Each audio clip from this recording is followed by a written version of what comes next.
Assalomu alaykum, hurmatli tomoshabinlar. Katta diqqat qiling. So'nggi paytlarda internetda, ijtimoiy tarmoqlarda va hatto odamlar orasida shiddatli bir ma'lumot tarqalmoqda.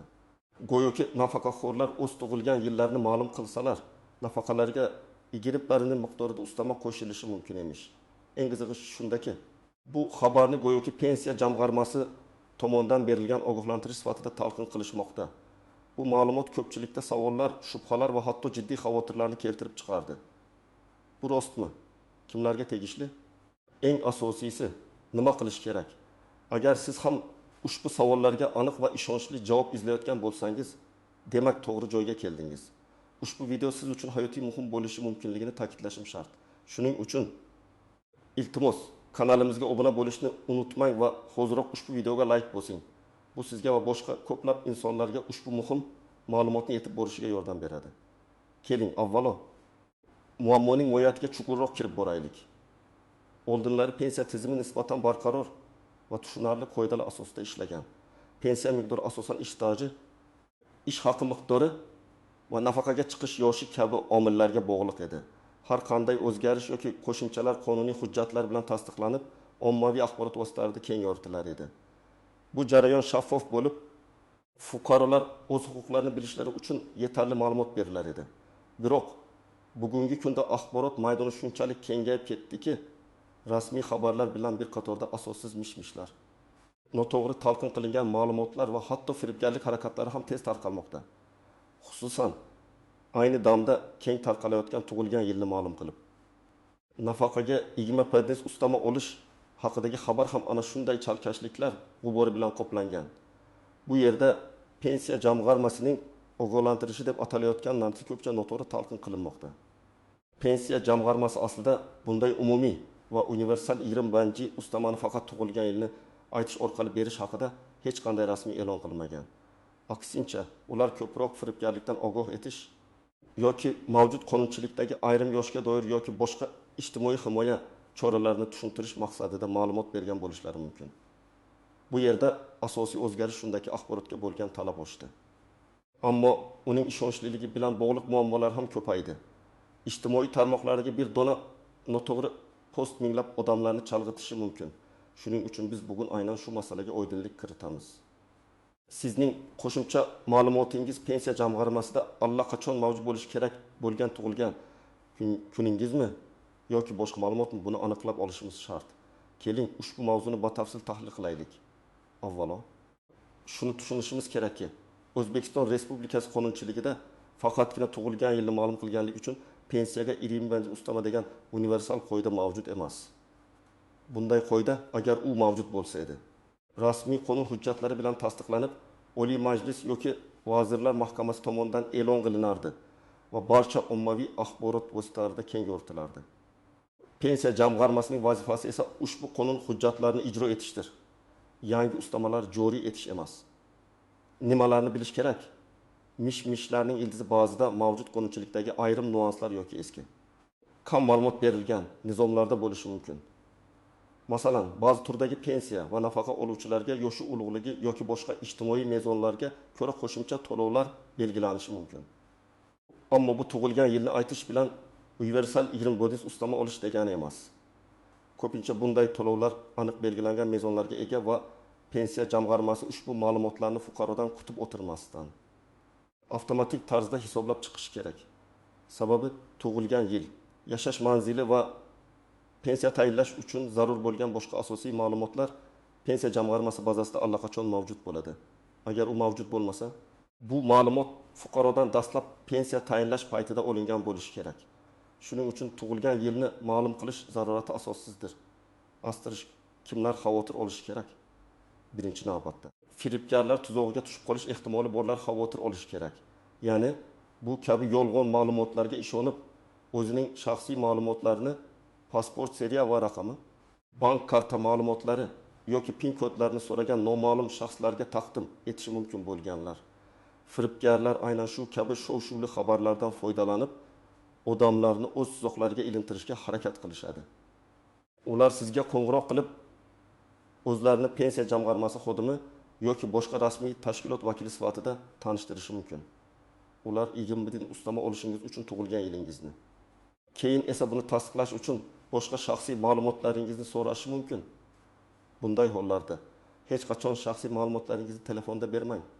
Ikkinchidan, haqiqatda ham pensiya qo'shimchalariga ega bo'lish huquqiga ega bo'lgan, ammo bu mish-mish sababli o'z huquqlarini to'g'ri tushunmayotganlar ham xavotir olishi mumkin.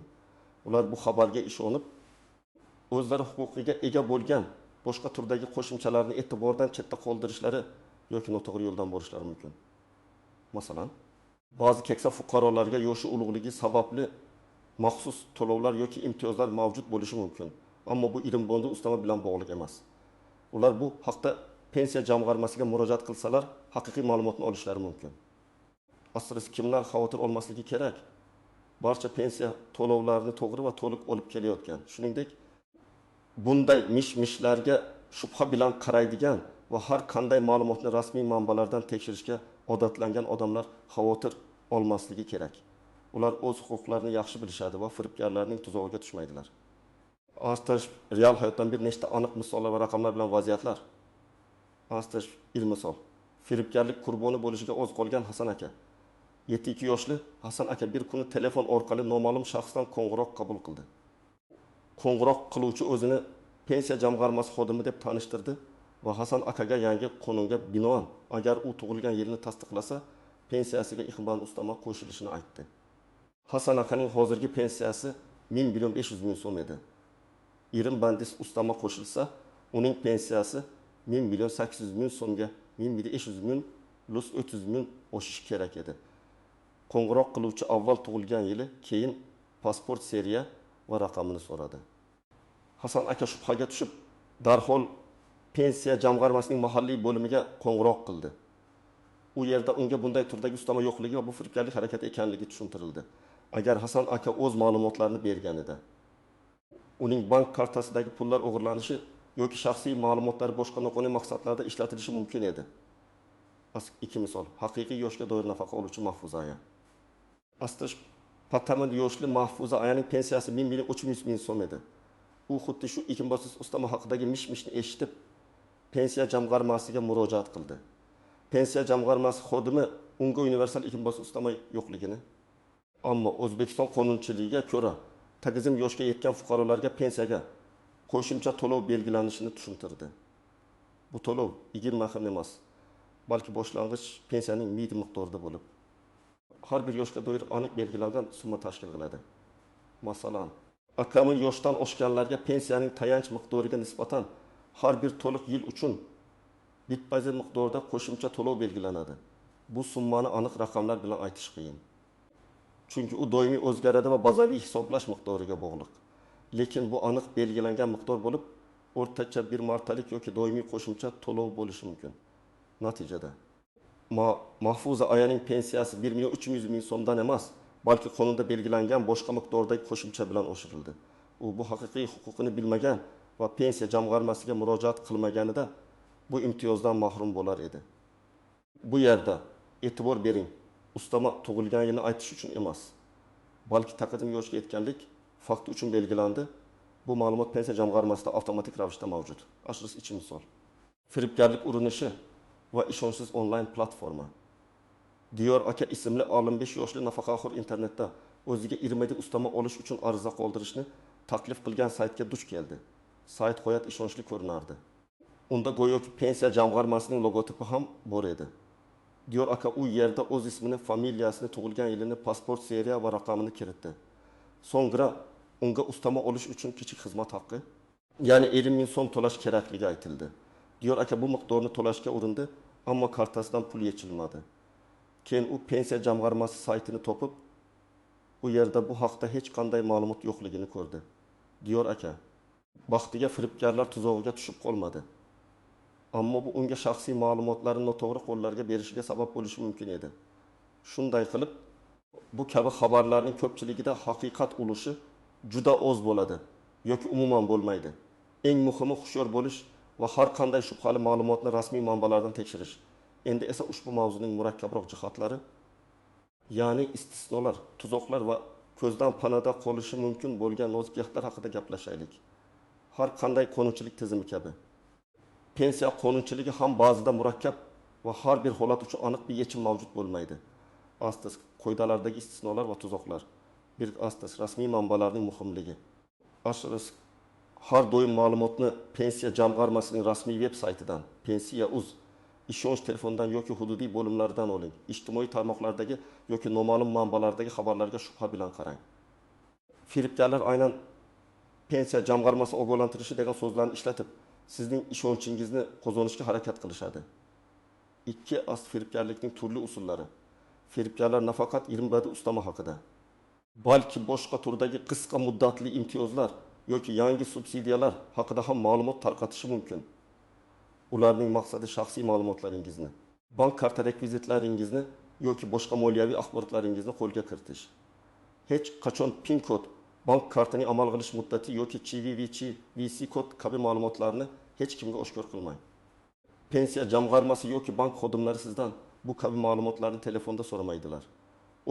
Asl ma'lumotlar bazasidagi noaniqliklar, kamdan kam hollarda ba'zi fuqarolarning ma'lumotlari, masalan, tug'ilgan yili yoki ish staji haqidagi ma'lumotlar pensiya jamg'armasi bazasida noto'g'ri kiritilgan bo'lishi mumkin. Bu masalan, eski hujjatlar bilan bog'liq xatolar yoki ma'lumotlar kiritishdagi texnik nosozliklar tufayli sodir bo'lishi mumkin. Bunday hollarda pensiya jamg'armasi sizdan ushbu ma'lumotlarni tasdiqlovchi hujjatlarni, masalan, tug'ilganlik haqida guvohnoma, pasport taqdim etishni so'rashi mumkin. Ammo bu yangi ustama olish uchun emas, balki mavjud ma'lumotlarni to'g'rilash va pensiyani to'g'ri hisoblash uchun talab qilinadi. Bu jarayon avtomatik tarzda iginbandin ustama qo'shilishini anglatmaydi. 4. Maqsadli emas, universal emas. Ko'plab pensiya qo'shimchalari yoki ustamalar universal emas, balki aniq belgilangan mezonlarga asoslangan bo'ladi. Masalan, nogironligi bor shaxslarga, yolg'iz keksalarga, boquvchisini yo'qotgan oilalarga, ba'zi kasb egalariga yoki o'ziga xos mehnat sharoitlarida ishlagan shaxslarga qo'shimcha imtiyozlar bo'lishi mumkin. Bu imtiyozlar ularning yoshiga, tug'ilgan yiliga emas, balki aniq ijtimoiy holatiga yoki mehnat stajiga bog'liq bo'ladi. Tug'ilgan yilni aytish orqali umumiy yig'im ustama olish imkoniyati deyarli yo'q. 5. Asl pensiyani qayta hisoblashning boshqa sabablari. Pensiyani qayta hisoblash yoki miqdorini o'zgartirish uchun tug'ilgan yildan boshqa ko'plab qonuniy sabablar mavjud. Bularga masalan, nafaqaga chiqqandan keyin qo'shimcha ish staji to'planganligi, pensiya tayinlashda hisobga olinmagan ish haqi to'g'risidagi hujjatlar topilganligi, minimal ish haqi yoki bazaviy hisoblash miqdorlari o'zgarishi kabi holatlar kiradi. Agar sizda shunday holatlar mavjud bo'lsa, pensiya jamg'armasiga murojaat qilib, pensiyangizni qayta hisoblashni so'rashingiz mumkin. Bu sizga qonuniy ravishda tegishli bo'lgan qo'shimcha to'lovlarni olish imkoniyatini beradi. Ammo bu ig'im ustama bilan bog'liq mish-mishdan butunlay boshqa narsa. Nozik jihatlar, qonunchilik o'zgarishlari. Pensiya qonunchiligi vaqti bilan o'zgarishi mumkin. Yangi qonunlar, qarorlar yoki imtiyozlar joriy etilganda ular rasmiy manbalarda e'lon qilinadi. Bunday o'zgarishlar haqida har doim rasmiy manbalardan ma'lumot olish lozim. Ammo har bir yangi o'zgarish tug'ilgan yilni aytib 20 ustama degan ma'noni anglatmaydi. Keksalik pensiyasi va nogironlik pensiyasi orasidagi farq. Pensiyaning turli xil turlari mavjud. Har bir tur uchun o'ziga xos hisoblash qoidalari va ustamalar mavjud. Shuning uchun bitta pensiya turiga taalluqli bo'lgan imtiyoz boshqasiga tegishli bo'lmasligi mumkin. O'zingiz qaysi turdagi pensiyani olayotganingizni aniq bilishingiz va shunga mos ravishda ma'lumot izlashingiz kerak.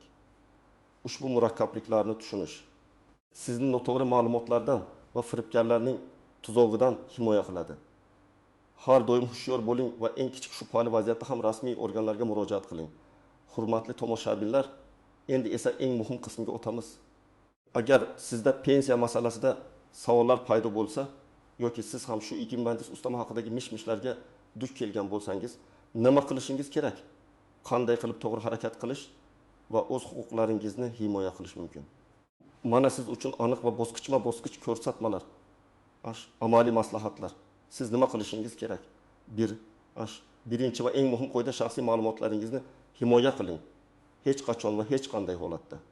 Ayniqsa telefon orqali yoki shubhali veb saytlar orqali. Pasport seriya va raqamingizni, bank karta raqamingizni, uning amal qilish muddatini, CVV/VC kodini yoki PIN kodingizni noma'lum shaxslarga bermang. Pensiya jamg'armasi yoki bank xodimlari sizdan bunday ma'lumotlarni hech qachon so'ramaydilar. Agar sizga kimdir telefon qilib, o'zini pensiya jamg'armasi yoki bank xodimi deb tanishtirib, yuqoridagi ma'lumotlarni so'rasa, darhol qo'ng'iroqni uzing va ularning ma'lumotlariga ishonmang. 2. Ma'lumotni rasmiy manbalardan tekshiring.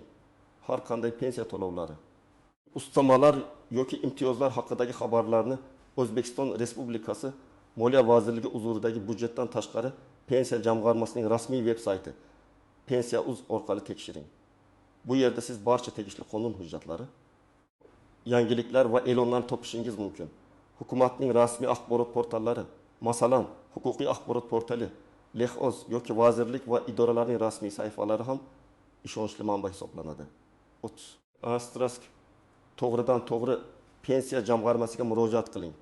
Agar sizda pensiya bilan bog'liq har qanday savol bo'lsa yoki pensiyangiz qayta hisoblanishi kerak deb hisoblasangiz, eng to'g'ri yo'l bevosita pensiya jamg'armasiga murojaat qilishdir. Qayerga borish kerak? Hududiy pensiya jamg'armasi bo'limlari, yashash joyingizdagi pensiya jamg'armasining tuman, shahar bo'limiga shaxsan tashrif buyuring. Bu eng ishonchli usul. U yerda mutaxassislar sizning savollaringizga to'liq javob berishadi va sizga tegishli hujjatlarni rasmiylashtirishda yordam berishadi. Asos pensiya jamg'armasining ishonch telefoni. Astish pensiya jamg'armasining rasmiy veb-saytida yoki davlat xizmatlari markazlarida ko'rsatilgan ishonch telefon raqamlariga qo'ng'iroq qiling. Telefon orqali ham dastlabki maslahat olishingiz mumkin. Astish yagona interaktiv davlat xizmatlari portali my.uz. Ushbu portal orqali ham pensiya masalalari bo'yicha onlayn murojaatlar qilish imkoniyati mavjud. Bu zamonaviy va qulay usul bo'lib, uyda o'tirib turib ham murojaat yuborish imkonini beradi. Aslida qanday hujjatlar kerak bo'ladi? Agar siz pensiyangizni qayta hisoblatmoqchi bo'lsangiz yoki biron bir qo'shimcha nafaqa yoki imtiyozga da'vo qilsangiz, eslatma. Bu tug'ilgan yilni aytish uchun emas, balki qonuniy asosga ega bo'lgan boshqa holatlar uchun. Sizdan quyidagi hujjatlar talab qilinishi mumkin. Pasport, shaxsingizni tasdiqlovchi asosiy hujjat, mehnat daftarchasi, ish stajingizni tasdiqlovchi hujjat. Agar u elektron shaklda bo'lsa, uning ma'lumotlari pensiya jamg'armasida mavjud bo'ladi. Ish haqi to'g'risidagi ma'lumotnoma, pensiya hisoblashda hisobga olinmagan ish haqi davrlari bo'lsa. Tug'ilganlik haqida guvohnoma. Agar ma'lumotlar bazasida tug'ilgan yilingizda xatolik bo'lsa va uni to'g'rilash kerak bo'lsa. Boshqa tasdiqlovchi hujjatlar. Agar sizda nogironlik bo'lsa, nogironlik guvohnomasi. Boquvchisidan ayrilgan oila bo'lsangiz, o'lim haqidagi guvohnoma va oila a'zolari to'g'risidagi ma'lumotlar, turmush qurganlik haqida guvohnoma va har bir holatga qarab alohida talab qilinishi mumkin. Nima yozish kerak? Pensiya jamg'armasiga murojaat qilganingizda odatda standart ariza shakllari bo'ladi. Siz ularni pensiya jamg'armasi xodimi yordamida to'ldirasiz. Murojaatda sizning shaxsingiz, pensiya raqamingiz va nima maqsadda murojaat qilayotganingiz, masalan, pensiyani qayta hisoblash, ma'lumotlarni aniqlashtirish, mavjud ustamalar haqida ma'lumot olish aniq ko'rsatilishi kerak. Unutmang. Sizning asosiy himoyangiz bu axborotga ega bo'lish va hushyorlikdir. Har qanday shov-shuvli xabarga ishonmasdan oldin uni rasmiy manbalardan tekshirishga odatlaning. O'zbekiston pensiya jamg'armasi o'z fuqarolariga doimiy ravishda xizmat ko'rsatishga va ularning barcha savollariga javob berishga tayyor. Sizning huquqlaringiz qonun bilan himoyalangan. Shunday qilib, aziz do'stlar, bugungi videomiz yakuniga yetmoqda. Biz nafaqaxo'rlar o'z tug'ilgan yillarini ma'lum qilsalar, nafaqasiga 2 metr ustama qo'shilishi haqidagi mish-mishning asl mohiyatini tushunishga harakat qildik. Xulosa shuki, bu xabar aksariyat hollarda noto'g'ri talqin qilingan ma'lumot yoki hatto firibgarlik harakatining bir qismi bo'lishi mumkin. Pensiya jamg'armasi sizning tug'ilgan yilingiz haqidagi ma'lumotga allaqachon ega va universal ekin punisi ustama faqat bu ma'lumotni aytganlik uchun joriy etilmagan. Ammo bu sizning ba'zi haqiqiy pensiya qo'shimchalar yoki qayta hisoblashlarga huquqingiz yo'q degani emas. Faqatgina ular boshqa qonuniy mezonlarga asoslangan bo'ladi. Eng muhimi, hushyor bo'ling. Hech qachon shaxsiy ma'lumotlaringizni noma'lum shaxslarga bermang va har qanday shubhali xabarni rasmiy manbalardan tekshiring. O'z huquqlaringizni bilish va ulardan to'g'ri foydalanish sizning manfaatdorligingizni ta'minlaydi. Umid qilamanki, ushbu video siz uchun foydali bo'ldi va ko'plab savollaringizga oydinlik kiritdi. O'z fikrlaringizni, savollaringizni va boshqa pensiya masalalari bo'yicha takliflaringizni izohlarda yozib qoldiring. Bu bizga kelgusi videolarimiz uchun mavzularni tanlashda yordam beradi. Videoga like bosishni unutmang va albatta kanalimizga obuna bo'ling. Toki bunday muhim ma'lumotlardan doim birinchilardan bo'lib xabardor bo'lib turing. Sog' bo'ling va o'zingizni asrang.